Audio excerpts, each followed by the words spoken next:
Good morning, hockey fans. This is Stephen Heisler with HeisHockey.com, the Victorious Hockey Company, and the Junior Hockey Discussion Group on Facebook.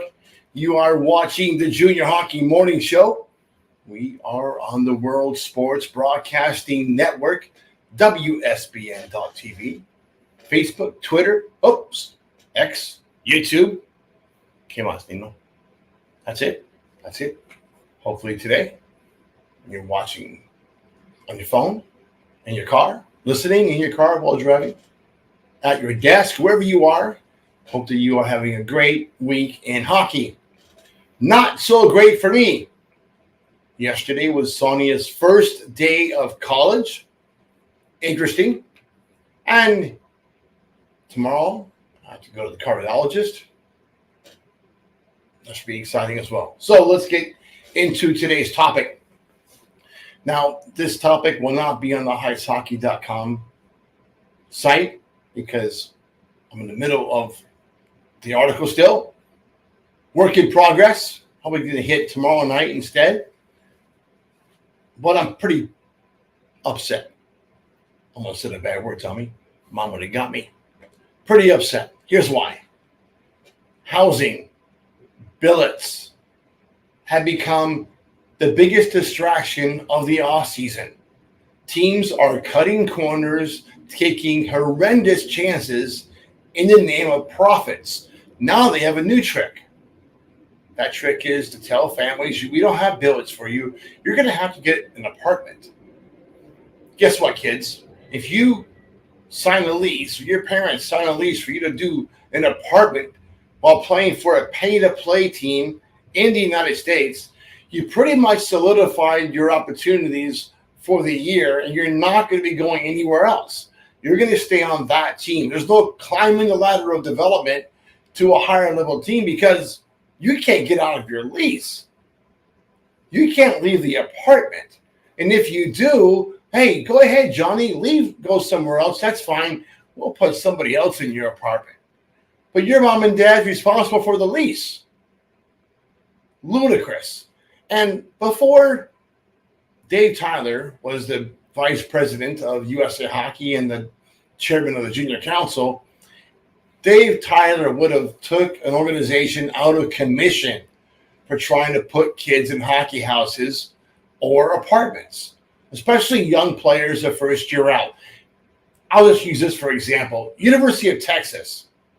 I don't think freshmen are allowed to live off campus. They do that for a reason. Probably not the right town to be in an apartment without any supervision whatsoever. Other places that would be along the same way, Gainesville, Tallahassee. Now, there's no teams in Gainesville, Tallahassee, but my kids, there's no way in hell they're going to either one of those schools and living on their own the first year. Sorry, no way. And the schools don't allow it anyway. Other places, maybe Minneapolis, Chicago, wouldn't be good places to have kids in apartments. A number of years ago, there was a team near Chicago that was coached by a former NHL player that had his nephew down from Saskatchewan, I believe, or Manitoba, playing on a team. The kid was phenomenal, just phenomenal. But housing was a problem in that market. Kid got into heroin. Wasn't good. When he found out about it, he got arrested, and the league, Minnesota Junior Hockey League at that time, let the team handle the discipline. A kid gets arrested for heroin or trying to buy heroin. It's a pretty serious problem. You probably don't want heroin guys around your team. If a dealer finds out that a hockey player is buying heroin, he's going to go back to the well, right? He's going to go back to that team and try to sell more of it. Just what dealers do. In this case, kid got a slap on the wrist. His uncle got him out of trouble with Chicago police because you could do that back in those days. And a few years later, he went to club hockey and died of an overdose of heroin. That's not going to happen all the time, but there's got to be consequences for actions. But not only consequences towards the player, but how about the coach? Who's allowing this? Who are the adults in the room? Because some of these coaches have lost their damn minds. You can't let billeting be an afterthought. If your team doesn't have safe housing for players, don't take their money and certainly don't play. Just go away. Reorganize somewhere else where you can figure out housing. Because if it's not safe, these parents are putting their kids' life in your hands. What the hell are you thinking? It's stupid. Just stupid. All right.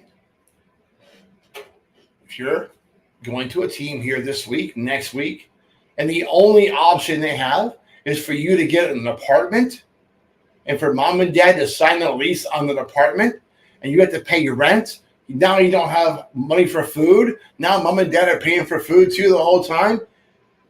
Get out of there, and I'll help you. Call me up. I will find you a different place to play. And if they try holding that contract over your head, I'll help you burn that thing up as well. That's it for today. Enjoy your morning coffee and have a great day in hockey.